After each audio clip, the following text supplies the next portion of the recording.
أعوذ بالله من الشيطان الرجيم. بسم الله الرحمن الرحيم.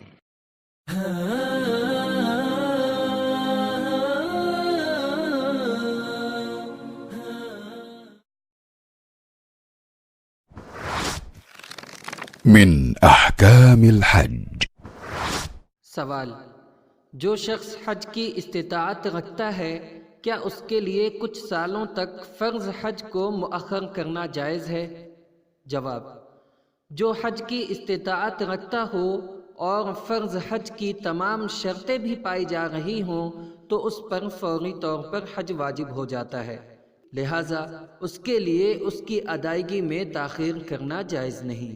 ابن قدامہ رحمہ اللہ فرماتے ہیں، جس پر حج واجب ہو چکا ہو اور اس کے لیے اس کی ادائیگی ممکن بھی ہو تو اس پر حج کی فوری ادائیگی واجب ہو جائے گی اور اس کے لیے اس میں تاخیر کرنا جائز نہیں ہوگا۔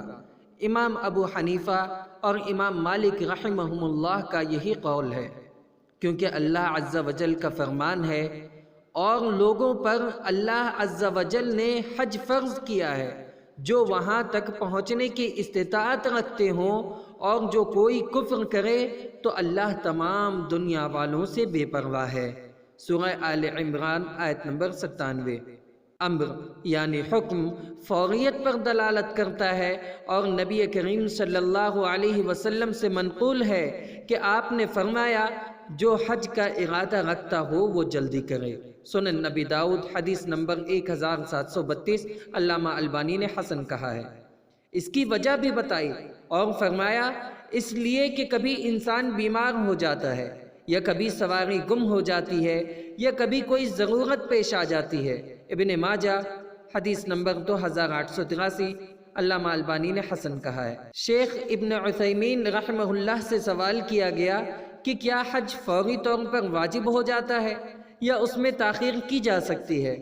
شیخ نے جواب دیا کہ صحیح بات یہ ہے کہ حج فوری طور پر واجب ہو جاتا ہے، اور جو شخص بیت اللہ کا حج کرنے کی استطاعت رکھتا ہو اس کے لیے تاخیر کرنا جائز نہیں۔